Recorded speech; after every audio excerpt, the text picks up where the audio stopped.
एक घाटम दास नाम के व्यक्ति थे। क्या नाम था उनका? घाटम दास। बस इस कथा को कह के विराम देते हैं। हाँ, हमारी पूछो तो हम तो कहते रहेंगे, हम तो शांति नहीं होंगे, पर हमें आपकी चिंता है, दूर दूर है ना घर सबके, रात भी हो गई है। तो एक घाटम दास नाम के एक भक्त थे। भक्त नहीं थे, चोर थे। कौन थे? चोर। जयपुर के पास में एक पहाड़ी रास्ता था, वहां उनका गढ़ था।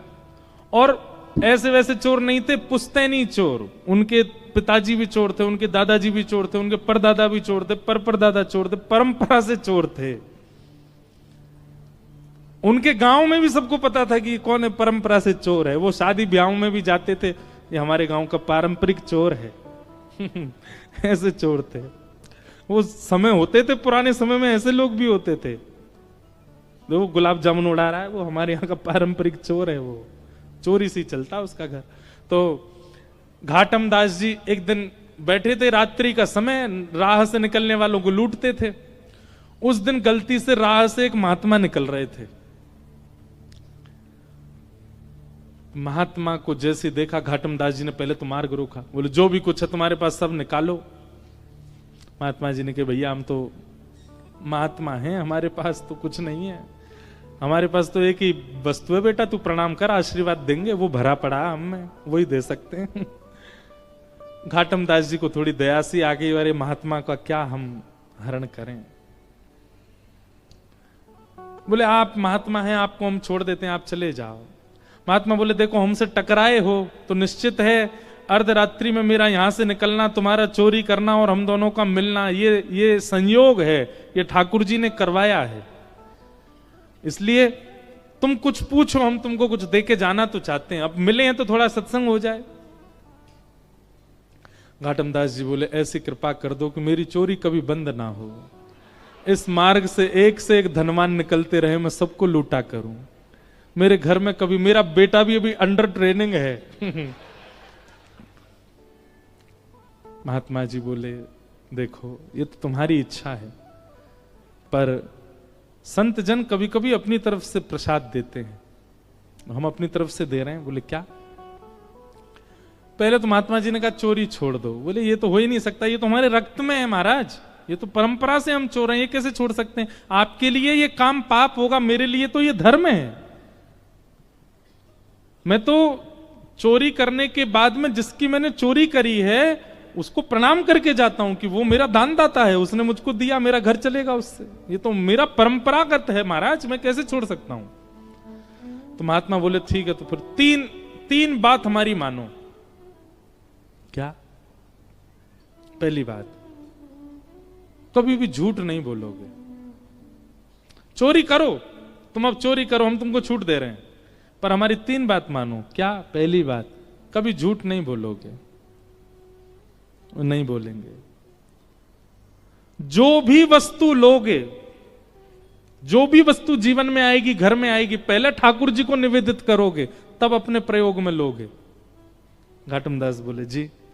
और तीसरा काम, राह में चलते हुए कभी कोई संत मिल जाए, कभी ठाकुर जी का मंदिर दिख जाए, कोई आश्रम दिख जाए, कितनी भी जल्दी में होगे, 2 मिनट रुक करके प्रणाम करोगे, वंदन करोगे, परिक्रमा करोगे, तभी आगे बढ़ोगे। ये 3 काम तुम अपने जीवन भर करते रहना। बस ये तीन बात हमारी मान लो, हम मान लेंगे कि हमारा तुम्हारा मिलना सार्थक हुआ। घाटम दास जी बोले इसमें मेरा कोई घाटा नहीं है, मैं तीनों करूंगा। आज के बाद सत्य बोलूंगा, जो भी वस्तु जीवन में लाऊंगा ठाकुर जी को निवेदित करूंगा, और मार्ग में कोई भी भगवत स्थान मिलेगा उसको प्रणाम करूंगा, परिक्रमा करूंगा, तभी आगे बढ़ूंगा, चाहे कितनी भी जल्दी में हूं। महात्मा बोले बस ये कर दो। ठीक है, अभी हेलीकॉप्टर मत देखना, सब इधर देखो, कथा सुनो मेरी ध्यान से।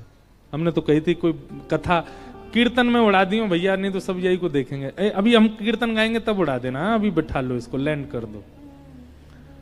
इधर देखो सब लोग, क्या सुना रहे थे हम? 3 बातें घाटम दास को बताई महात्मा ने।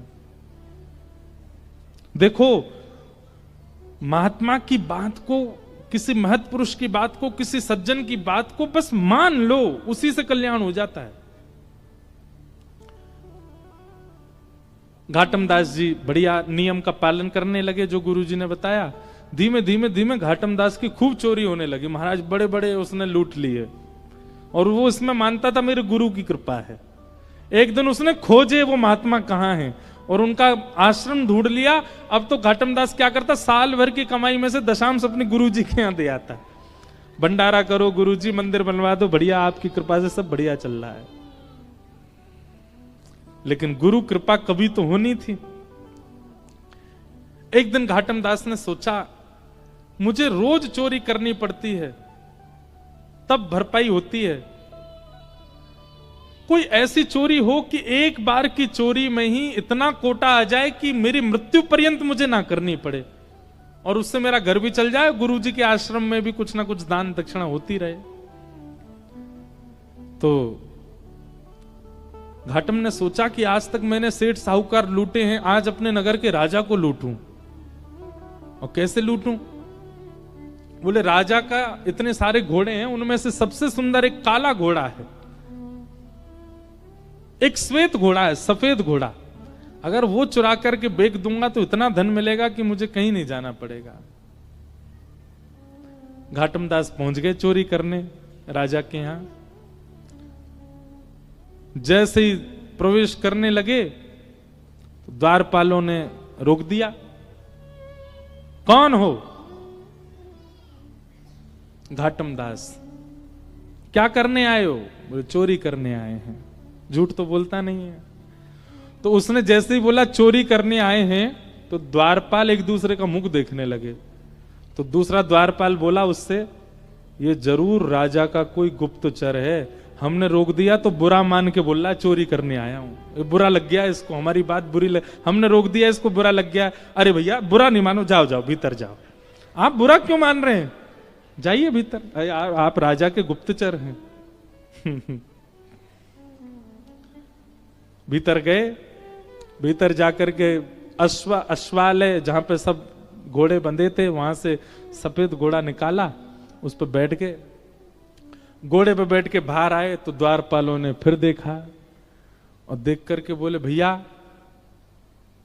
क्या किया अंदर? बोले घोड़ा की चोरी करी और चोरी करके अब जा रहे हैं, इसको जाके बेच देंगे, उससे धन मिलेगा, उससे घर चलाएंगे। अरे भैया तुम बुरा नहीं मानो ना, जाओ। आप इतना बुरा क्यों मान जाते हो? आप इतना क्रोध क्यों? जाइए जाइए आप। घाटम दास मनी मन सो, जय हो गुरु जी, बड़ी कृपा आपकी, सत्य बोलने का क्या फल मिल रहा हमको। घाटम दास निकल गए घोड़ा लेके। सुबह सुबह 4-5 बजे का समय होगा। थोड़ी देर बाद राजा उठा। राजा उठते ही आखेट को वन में जाने का उसका मन हुआ। तुरंत वो अश्वालय में गया। वहां जाकर के उसने अपने प्रिय घोड़े को ढूंढा, नहीं मिला। सबको हल्ला किया, मेरा घोड़ा कहां गया यहां से। बात घूमते घूमते द्वारपालों पे पहुंची। सब द्वारपाल बोले महाराज आपका गुप्तचर आया था ना, वही लेके चला गया। बोले मेरा गुप्तचर? मेरा कोई गुप्तचर नहीं, मैं तो सो के अभी उठा हूं, हाथ मुंह धो के आखेट को वन में जा रहा हूं। अरे महाराज एक व्यक्ति आया था और उसने आके हमसे कहा था हम चोरी करने आए। मैंने कहा भाई चोर इतना सत्य थोड़ी बोलेगा चोरी करने आए। और वो घोड़े पे बैठ के गया, बोला मैं जाऊंगा, बेचूंगा, धन कमा के घर वालों को दूंगा। वही लेके गया है। पकड़ो, पीछा करो उसका, जहां भी मिले उसको बांध लो, पकड़ के लाओ। घाटम दास जी तुरंत घोड़ा भगा रहे थे। बोले जल्दी घर पहुंचूं, पीछे सैनिक पड़ेंगे अभी। और पीछे सैनिक पड़ ही गए थे। इतने में ही घाटम दास जी को एक राम जी का मंदिर दिखा। गुरु जी की दूसरी आज्ञा क्या थी? कभी भी कोई मंदिर, देवालय, आश्रम दिखे तो रुकना है, चाहे कितनी भी जल्दी में हो। और इस समय घाटम दास का रुकना घातक है, लेकिन फिर भी गुरु आज्ञा मान के रोक गए। घोड़ा बाहर बांध दिया, भीतर चले गए, राम जी को प्रणाम किया, परिक्रमा करी। उसमें भी जल्दीबाजी नहीं, भाव से गुरु जी की जैसी आज्ञा थी। महाराज अच्छा हाँ, एक आज्ञा तो हमने बताई नहीं। वो जो भी सामग्री लेते थे ठाकुर जी को निवेदित करते थे। तो राम जैसे वो घोड़ा चुराया, घोड़ा चुराते ही सबसे पहले उसका स्पर्श करके, हे राम जी ये आपका है, इसको स्वीकार करो। राम जी को निवेदित करके तब चोरी करता था। तो राम जी को निवेदन करने के कारण और गुरु आज्ञा मानने के कारण राम जी इतने रीझ गए उससे कि बाहर जो अश्व खड़ा था वो था सफेद, पर जब तक सैनिक आए वो पूरा काला पड़ चुका था। सैनिकों ने अश्व को देखा, अश्व की कद काठी और उसका रूप देख करके बोले ये है तो हमारे राजा का ही, पर ये काला सा कैसे हो गया। तभी भीतर देखा तो घाटम दास, द्वारपालों ने कहा यही है, यही चुरा के ले गया था। घाटम दास को पकड़ के बोले क्यों भैया, ये घोड़ा तुमने चुराया? बोले जी मैंने चुराया। कहां से चुराया? बोले आपके अश्वालय से चुराया। बोले ये तो श्वेत था, ये काला कैसे हो गया? बोले ये मुझे नहीं पता, पर जब ये मिला था तो मैंने बस ठाकुर जी को निवेदित कर दिया। ठाकुर जी को निवेदित करने के बाद ये काला कब पड़ा अब ये मुझे नहीं पता। अब भैया ये तुम्हारे राजा का थोड़ी, अब तो ये राम जी का हो गया। अब राम जी को जैसा घोड़ा प्रिय लगता होगा वैसा बन गया, उनको सांवला प्रिय होगा इसलिए सांवला बन गया। सैनिक बोले क्या उटपटांग बातें करता है, इसको पकड़ के ले चलो राजा के पास। राजा के पास ले गए, राजा अपना घोड़ा देख के हैरान, बोले ये काला कैसे हो गया, ये मेरा घोड़ा नहीं है। अब घाटम कह रहा नहीं नहीं ये आपके यहां का ही घोड़ा है पर आपका नहीं है, अब ये राम जी का हो गया है, अभी राम जी का है और उनकी प्रसादी में स्वीकार कर रहा हूं। सब आश्चर्य में बोले सच भी बोल रहा है और इसकी बातों पे विश्वास भी नहीं हो रहा, घोड़ा काला पड़ गया है, क्या क्या चल रहा है समझ नहीं आ रहा। तो राजा बोला मुझे एक बात याद है, मेरे घोड़े के गले पर एक मस्सा है, यदि वो मस्सा इसके है तो ये घोड़ा मेरा है। जैसे उसका गला देखा तो वहां मस्सा था। अब सब उसको पूछा ये काला कैसे पड़ा? बोले नहला के देख लो, धुला के देख लो, रगड़ के देख लो, मैंने कोई रंग नहीं पोता इस पे। राजा को विश्वास करना पड़ा उसकी बात पर। बोले ये काला हुआ कैसे? बोले मैंने राम जी को निवेदित किया था। उनकी बात सुनकर के राजा इतना प्रसन्न हो गए कि राजा ने घाटम दास जी की गुरु आज्ञा पर प्रसन्न होकर के, रीझ करके, और राजा ने उनसे कहा देखिए महाराज आप भले ही चोर हैं पर मैं आज आपको एक ऑफर दे रहा हूं अपनी तरफ से। क्या?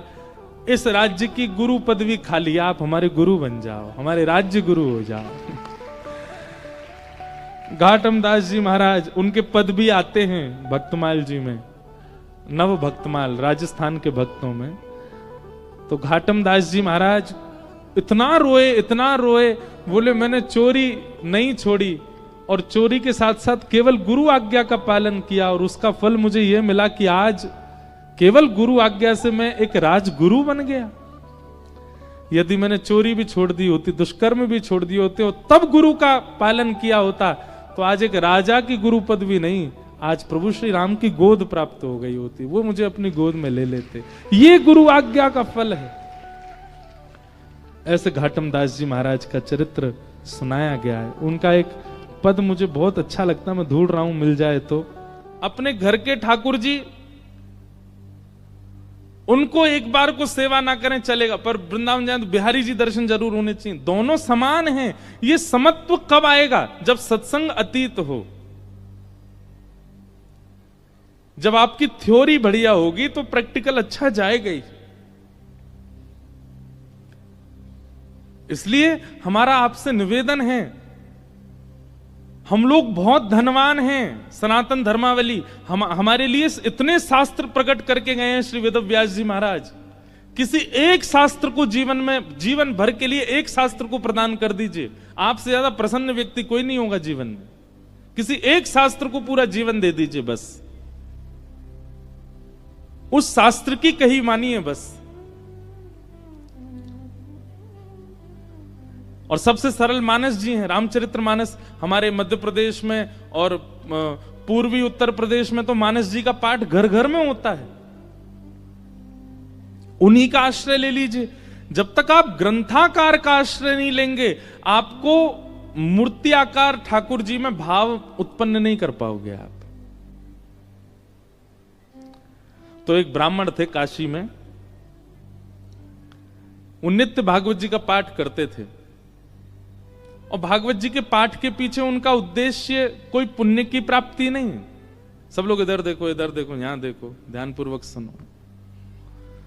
चाहे ब्रह्मा जी आ जाए यहां पे, आपको देखना हमको ये।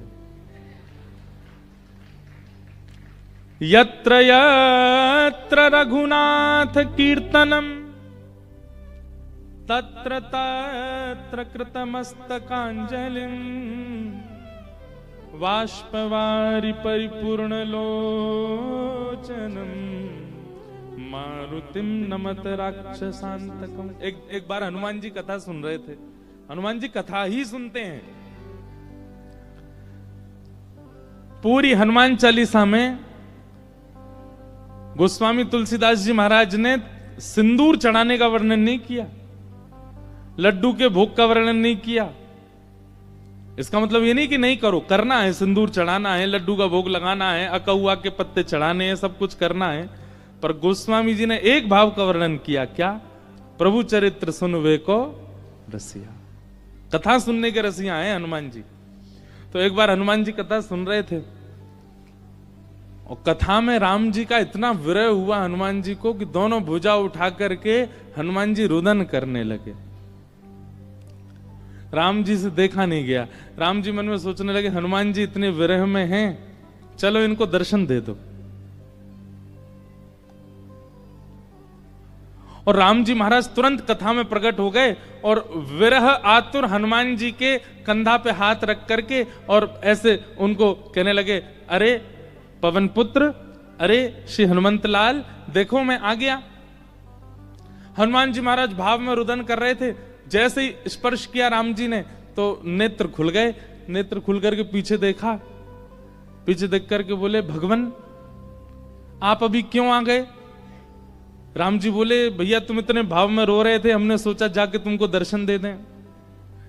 हनुमान जी बोले, आपसे मेरी प्रार्थना है 2 घंटा बाद मिलिएगा, अभी कथा रह गई है 2 घंटा की, अभी कथा सुनने दो मेरे को, कथा के बीच में मत आइए आप, कथा अभी 2 घंटा और सुनने, तब तक बाहर खड़े रहिए आप। राम जी बोले, अच्छा कथा इतनी प्रिय?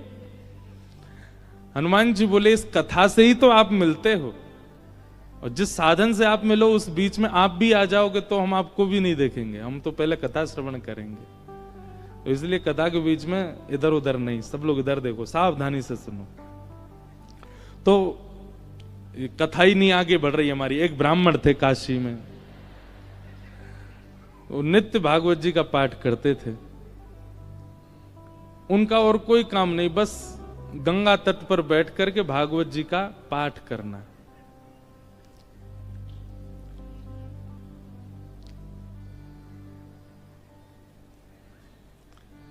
धीमे धीमे उनकी आयु बढ़ने लगी।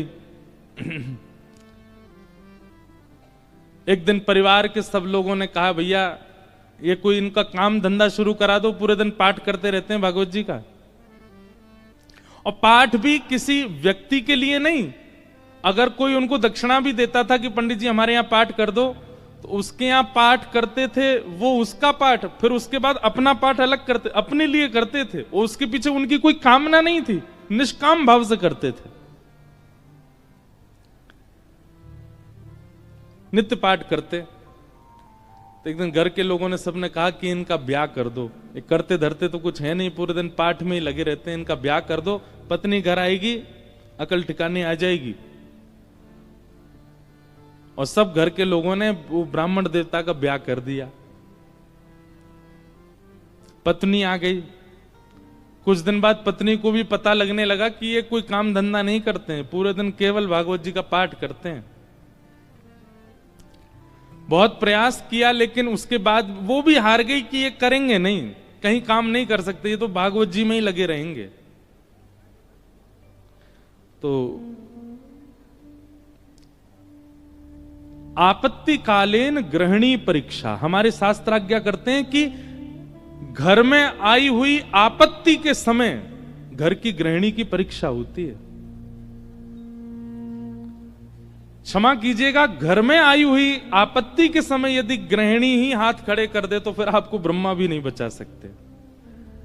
लेकिन घर में यदि कोई आपत्ति आ जाए और घर की नारी, घर की गृहिणी, यदि वो अपना बल साध ले, वो ना टूटे, वो ना विचलित हो, चिंता मत कीजिएगा, आप उस संकट के सागर से निकल जाओगे। ये वेद प्रमाण है, ये शास्त्र प्रमाण बात है। इसलिए माताएं बहनों को एक बात हम कहें कि पति के ऊपर, बच्चों के ऊपर, परिवार के ऊपर कितने भी संकट आए, बाकी समय आप भले कितने भी आंसू बहाओ, लेकिन घर में आए हुए संकट के समय आप बस थोड़ा सा मजबूत हो जाइए, आपकी मजबूती से पूरा घर संभल जाएगा। आपत्ति कालीन गृहिणी परीक्षा।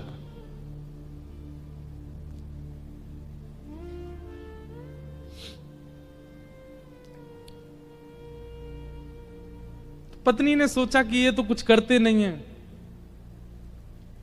आगे हमारा वंश बढ़ेगा, बच्चे होंगे, कैसे चलेगा परिवार।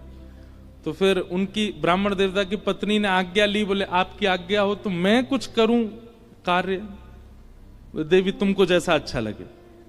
भोजन बनाना बहुत अच्छा जानती थी, 3-4 घरों में उन्होंने काम ले लिया और वो जाती भोजन बनाती और उससे जो वेतन मिलता उसी से घर चलता था ब्राह्मण का। ब्राह्मण और प्रसन्न